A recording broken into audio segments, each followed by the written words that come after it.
I want to get into this conversation about assets, Rolexes specifically.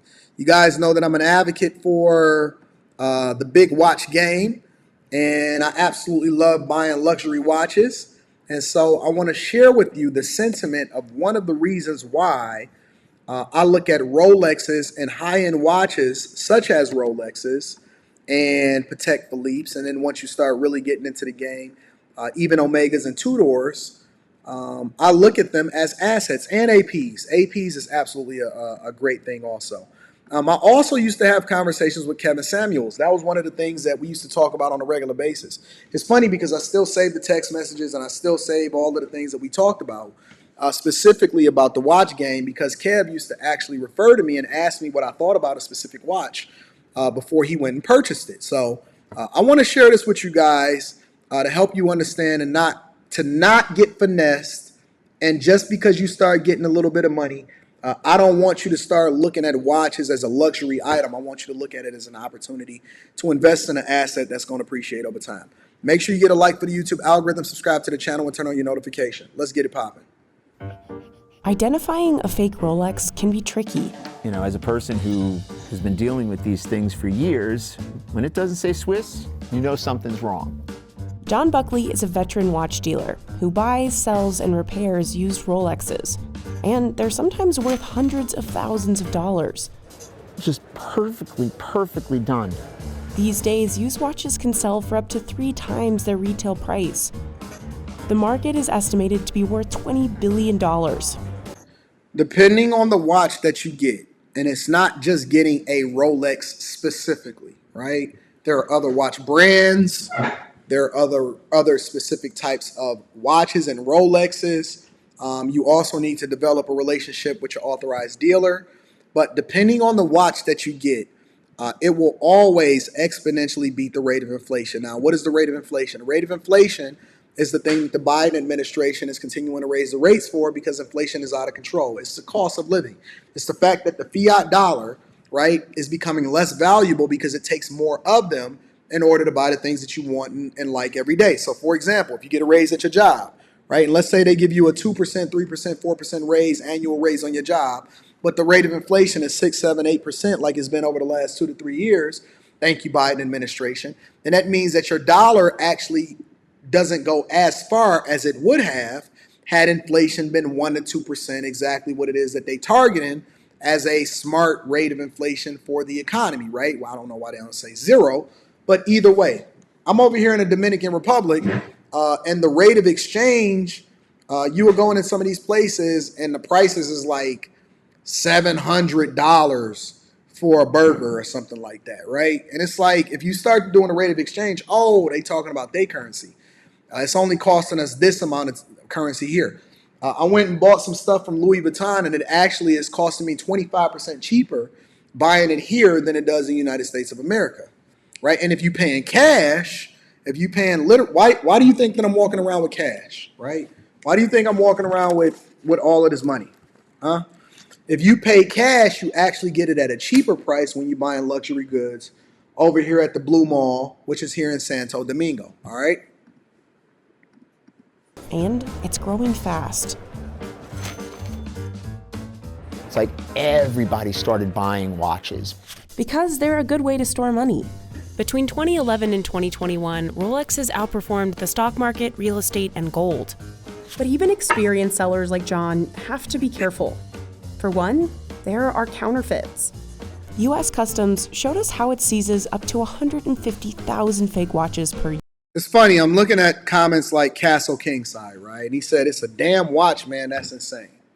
No, it's not a watch, right? If you know how they made, if you understand the history of it, if you understand, that's like saying a painting is just damn art. No, it's not art. It's a timeless piece that you can't duplicate, and it's historical. And the fact that the market determines the value of it based off of the demand because people appreciate the craftsmanship.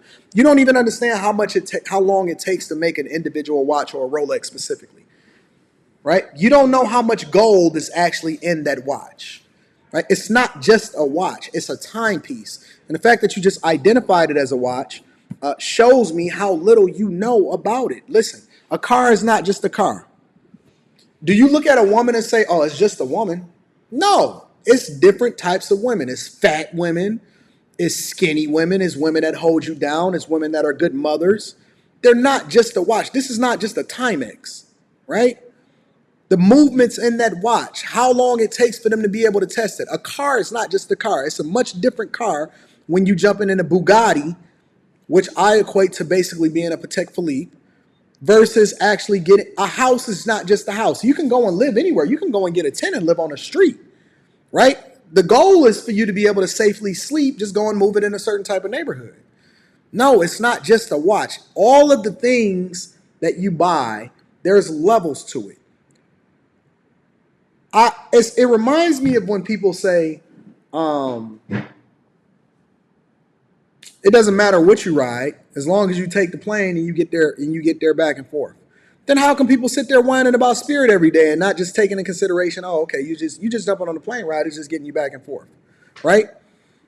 Why do people take private planes? Why do people fly first? First class be booked up. Almost every single flight, there is not one seat that is not booked up for first class. Why do people value first class? Here. Rolex watches inside in just plain old bubble wrap. And Rolex would never put their watches in little Ziploc bags. But spotting a fake isn't always as obvious. If dealers like John get stuck with a counterfeit, the effects can be disastrous. Not just financially, but it can also destroy the reputation. New young bucks that come into the business, they get caught out there real fast. And your reputation is burned when you can't make good on a sale. Factory bezel, factory dial. We followed John through Manhattan. How come y'all just don't get some shoes? Why do y'all have to have Nikes or Air Ones or Fear Gods or Travis Scotts or Adidas or Yeezys? How come you just gonna go to Payless and get some XJ900s? Why do y'all have to have Ferragamos and Gucci loafers? Or even if you paying $60, $70, $80 for a pair of shoes, you can go and get some Air Force Ones. Just make sure they're not black, because I'm gonna think you're a criminal. You can go and get some Air Force Ones right now for about $100. You can go and get some Air Force. How come you not wearing shoes that don't have a name or a label on it? Why are you not going to get you some XJ9000s? I'm just curious. Manhattan's famous diamond district to see how he strikes deals in such a competitive market. It's 13.3. No, it's not so bad. Of course it's not so bad. Why do you think I'm offering it to you? This section of 47th Street is home to over 2,600 businesses selling gems, jewelry, and luxury watches. John buys and sells roughly a dozen watches per week here from stores and other collectors. Today, he's visiting two of his regular spots. Little Eddie's got a Patek that I need. Hopefully I could buy it from him, and I'm going to show him a couple of pieces that I've got. I gotta find it first. Oh, that's good. What's good about this watch, it comes fully complete. Look at the condition. You got everything? Yeah. John already has a customer. So when he says you have everything, he's asking about the box, he's asking about the papers. What I find now, based off of the watches that I've been purchasing lately, is that everything has moved digital, right? When I first started buying my watch, the first watch that I bought, I actually documented it. I bought it in the suburbs of Chicago. Everything was a little bit more manual. So, for example, it does have a serial number, it does register and all of that other type of stuff or whatever. But everything was a little bit more manual. So it comes with a card, it comes with the papers, it comes with the box and all of that other type of stuff, right? Now, what I find is that when I purchase watches now, when I only get mine new from authorized dealers, so I have to wait for my watches, right? I wait till they made, I get on a waiting list, and I have a couple watches that I have on order now. But even my Omega, right? So I went to, where were we at when we bought that Omega? I was somewhere in Florida. I was in Miami. I think I was in Miami, Florida when I recently bought my Omega. Yep, I was in Miami, Florida. And everything was registered. They did give you the card and everything like that, but nowadays they register everything digitally also, right? So everything is going into digital. Currency is going digital. Serial numbers is going digitally. And everything was registered specifically digitally. So if anything was to ever happen with the watch, apparently they'd be able to identify who's using it, where, or whatever. If anything ever pops up at a dealer or authorized dealer, they'd be able to track it down. Are lined up for this rare Patek Philippe. I really like this watch for What's myself. the date on the papers? I'm curious. Not that it matters. He's hoping to get it for under $40,000. Listen, I know it's a nice watch. I'm not here to beat you up. You know I need it. 36,000? I thought I was pretty good at 35. 37,000, that's my final price. I think it's fair. He's taking it. You can think about it. I don't have to think. Mazal. No problem. You're the man. Thank you. This watch will be sold for 40,000 and change. So I'll make $3,000 on the watch, which is not bad. Down the street, John has his eye on a gold Rolex day-date with diamonds on the bezel, or the ring surrounding its glass. Now, one thing that you guys need to know is that we don't bust down our watches. Now, that's much different than this watch right here, right? Because this watch right here is factory diamonds. So if Rolex or any watchmaker by default is automatically installing, or they have diamonds inside of the watch as a part of what the watch was made in its original form, and that's fine. That's still stock. It's still considered an authentic watch. But the minute that you then modify this watch, so the one modification that you can make to some of these watches, you can replace the band, or you can get a different band. A lot of times, depending on which watch it is, especially Sky Dwellers and stuff like that, they take the band off and they may put a rubber band on it, or they may put a steel band on it, or they may put a gold band on it. So you can swap out the bands, and the bands still need to be authentically whatever it is the watchmaker that makes it, right? But specifically, if it is not factory, if it is not stock, I don't like anything that's not factory. I don't like my watch is not factory. I don't like my car is not factory. I won't even put 4 Giottos on my car or something like that. You have to make sure it is stock. The minute that you bust it down, the minute that you modify the watch itself, then the watch basically becomes useless because it is not valued within the timepiece or the watch community any longer. Okay? Never, ever, ever, ever, ever bust down your watch. How much is this $21,000 watch? 25,000. Yes. 2, 3, 5. You like that, right? Let's do it. It's factory diamond dial, factory diamond bezel. 23.5. The deal, but I'm gonna do for you. I'm gonna obviously say yes, but Really? It's beautiful. John typically has around 30 watches in his collection, and most already have buyers lined up. Kev, it's funny because Kev, he first got into Rolexes based off of my recommendation, and he quickly navigated over to APs. Kev had an affinity for APs. He just loved the slick simplicity of it. I'm more gaudy, right? So I'm naturally gonna wear Versace's. I like Rolexes. I like watches that kind of protrude a little bit more and stick out a little bit more.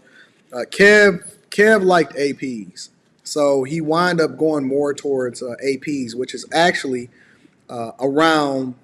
They hold their value and they appreciate over time.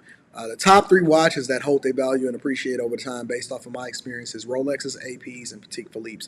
Patek Philippe's is at the top of the food chain, and then Rolex obviously is the most desired because it's the most recognizable. And then you have APs that's slightly, I like to say they 1A, 1B, and 1C. But it's much more difficult to get a Patek brand new. I mean, you really have to have a great relationship with an authorized dealer in order to do so. We like cash flow. I write a check. I want to know that, I'm going to have that money back. I'll make my profit on it and move on to the next one. It's like the Holy Grail over here. I didn't even think they were still producing them. He doesn't want to risk getting stuck with something he might not sell, even if he loves it. Like this diamond-studded Rolex from Qatar, which has an asking price of $175,000. When you look at these that they make on the street and you compare it to something like this, I mean, it's a different world. I don't have a home for it. Despite the high price tags, John says he rarely makes more than a few $1,000s per watch. Sometimes it's only a few hundred. There are very few home runs in this game. I mean, I don't know what is considered a home run. Making 10 grand on a watch, it's like, that doesn't happen. Thank you, Yasha Mazaf. And thank you.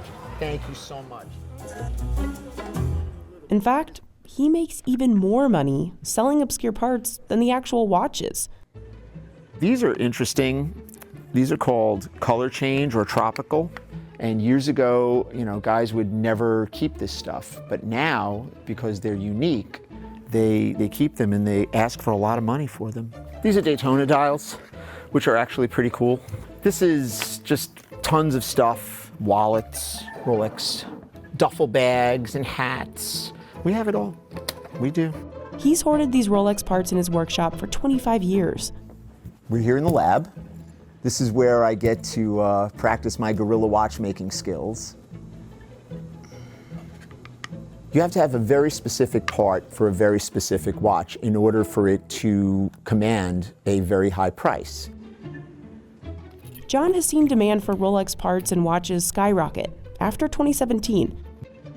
That's when a Rolex Daytona worn by the actor Paul Newman broke a record, selling for $15.5 million plus.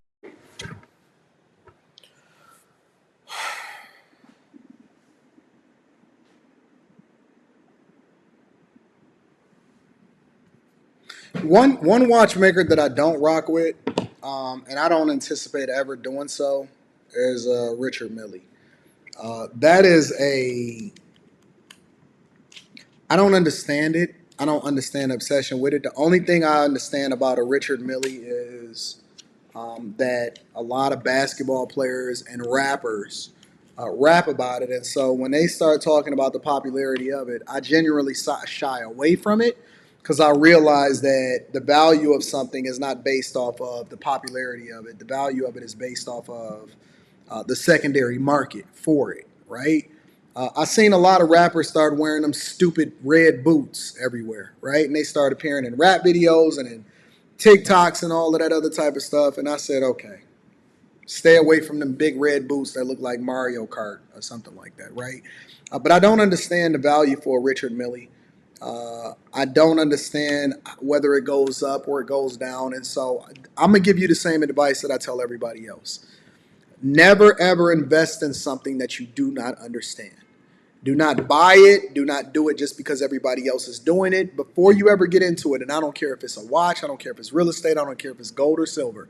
Never, ever invest in something that you cannot or you do not understand. Don't do it.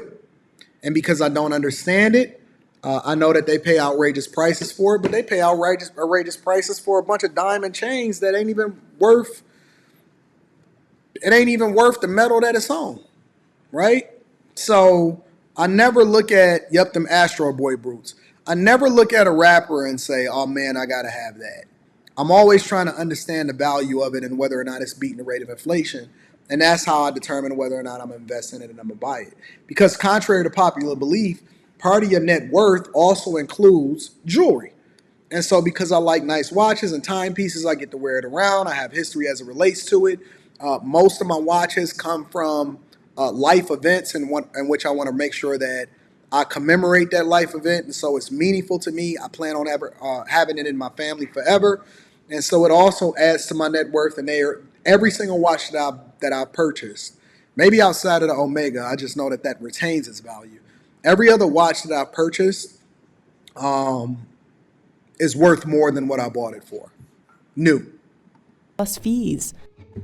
Selling officially at $15,500,000. Thank you for your patience, Natalie. That's crazy. It is history now. $15,500,000. What happened after that was this big bull run, and I hate to use stock terminology, but that's what it was. It's like everybody started buying watches.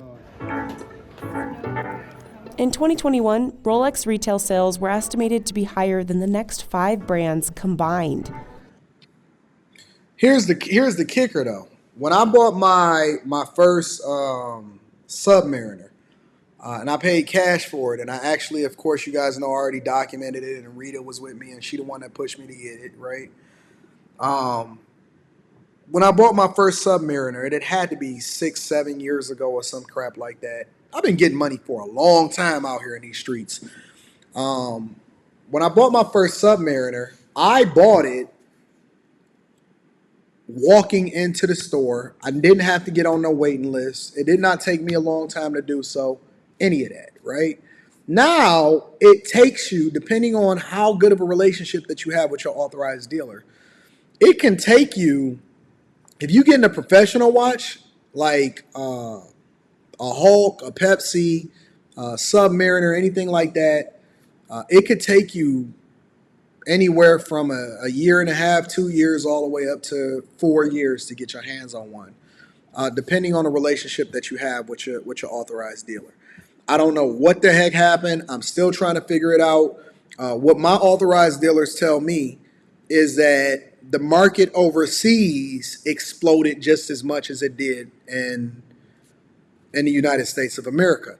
So overseas buyers, a lot of Chinese buyers, a lot of people internationally started being on a hunt outside of their particular market for these same type pieces and watches here in the United States of America. So it didn't matter where I traveled to. I was no longer able to just walk straight into the store and buy the watch. Now my authorized dealer has to call me.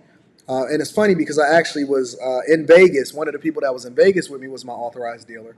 Now I have to wait for my authorized dealer to call me and tell me a particular watch is in that I'm on a list for. One of the watches that I'm actually on a list for now is a rose gold Sky Dweller with the chocolate face. It is gorgeous. Gorgeous, gorgeous, gorgeous. And the watch is going to cost me $50,000 new, but I'm waiting for it to come in. She said it shouldn't be too much longer. So why are they in such high demand? First off, their reputation for quality. They're made by hand with materials like 18 karat gold, platinum, and stainless steel. And there aren't many new ones entering the market. Brands like Patek Philippe and Audemars Piguet each make fewer than 100,000 watches per year. And here's the interesting thing. One of the things that I'm looking forward to going to next year is the watch releases for next year in Geneva. I did not go to it this year. I didn't have the time in my schedule, or I didn't, plan for it effectively. Rolex and all of the different watchmakers has recently released what their watches look like. It's some special watches that was released this year that I put my name on a list for that I'll probably never get my hands on. But I even follow a lot of the channels that I watch. It's Watchfinder. I watch Nico. Nico does a lot of reactions to a lot of different celebrity watches. So those are generally the things that I see in my YouTube algorithm. Not some of the trash that y'all be having conversations about. But I fell in love. I watch them. I study them. I look at watches and watch videos probably more or just as much as I look at car videos. Rolex makes an estimated 1 million annually. And that's still not enough to keep up with demand. For most people, the only way to get one is to get one secondhand. Yep. The result of that, in many cases, is higher demand than available supply, which drives up the market. Prices to go up. Rolexes also last and can resist all kinds of extreme conditions. In fact, it started off as a sports brand back in the early 20th century. They began making highly functional timepieces designed to go underwater, top of mountains, and on jet planes. And these were professional grade timepieces for people that needed accurate measurement. These were not collectible watches back in the day, okay? You look at some of these, watches that are 6- and 7-figure watches, they sold for maybe $100 at a military PX or something like that. Edmund Hillary, one of the first to summit Everest, wore a Rolex Oyster Perpetual during his Yes, Castle Kingside. I love cars and watches, so I am on the list. Obviously, a lot of people are familiar with, and I've shown the receipts on my show, of the Lamborghinis. I recently put in a deposit for the Revelto and another Lamborghini that I'm on a list for. And then I like watches. I like timepieces. I like learning everything that I possibly can for timepieces. I also am looking forward to one day getting my hands on Tesla Cybertruck. So eventually I'll get rid of my Porsche Taycan. I'll get rid of the S-Class. And then I'll go with a Cybertruck and then the Lamborghinis. And then we'll figure it out from there as far as what Rita's gonna drive. I don't want to make that I don't want that cat out the bag yet. I don't want y'all to know what she's gonna get next. Expedition in 1953. In the 60s, Rolex began sponsoring tennis matches, auto races, and a number of high-end luxury events. Rolexes also started showing up a lot more on movie screens. Actor Sean Connery wore one as James Bond. Marlon Brando wore one too. By the 1980s, Rolexes were sought-after collectibles. Today, a Rolex Daytona model is so popular, it's almost impossible to get on a waiting list. Those are the only two models that I don't have. I don't have a Daytona, and I do not have a Sky Dweller. I'm on a list next for a Sky Dweller, and then hopefully I can get my hands on a Daytona. And then I've been looking at other watch brands now that I have all of my Grail watches. I'm looking at all of the different watch brands because now I get to experience and start to spend my money on things that I actually really, really love. In addition to maintaining the value of the watch itself so that I'm not losing any money on spending on luxury items. I'm still on a waiting list since 1996, just to give you an idea. But buyers are willing to spend a lot to skip the line. So I have that watch right there. I have two of those watches. List since 1996, just to give you an idea. But buyers. So what that watch is called right there is it's called the Wimbledon. I've actually shown it on the Millionaire Morning Show. I have one for myself. I also have one for Rita. I bought a Wimbledon. It's the Jubilee with the fluted bezel, and it's got a slate dial. And so that slate dial is actually called the Wimbledon. And when you wear it, and certain people that understand watches and they know it, because Rita was wearing one here, and it was like, oh, you got the Wimbledon. And so it's absolutely a beautiful watch. It's a gorgeous watch. I don't really wear two-tone watches that often. That's something that Rita wears. So Rita wears the two-tone Wimbledon. I like the solid gold presidential, and then I wear the Submariner occasionally. But now I've been wearing the Omega a lot more than regular. So buyers are willing to spend a lot to skip the line. See that Pepsi? Which is why used Rolexes can sell for 2 to 3 times their retail cost. And as demand soars, watch dealers like John have to be even warier of the biggest trap of the trade: counterfeits. Customs Officer Steve Nethersall showed us how they sniff out and seize counterfeit watches at JFK Airport. Before a package ever lands in the US, CBP gathers intelligence on the sender, container, and aircraft. He'll start by looking at the box.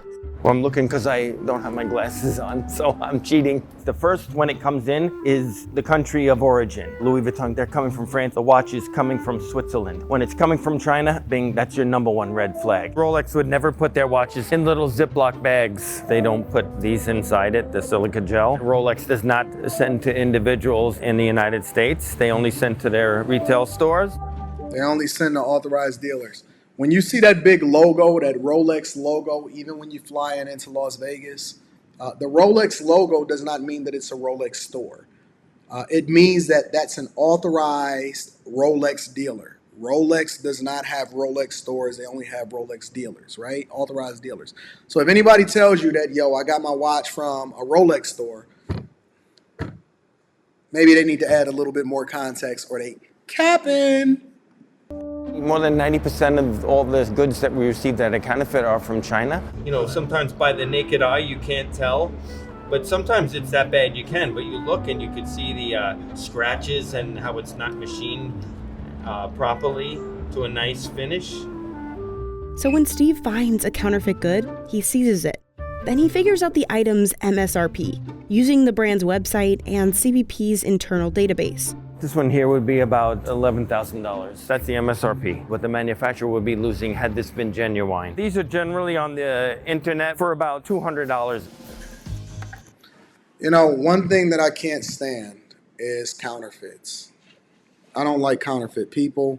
I don't like counterfeit watches. I don't like chameleons in the community giving advice when it comes to relationships.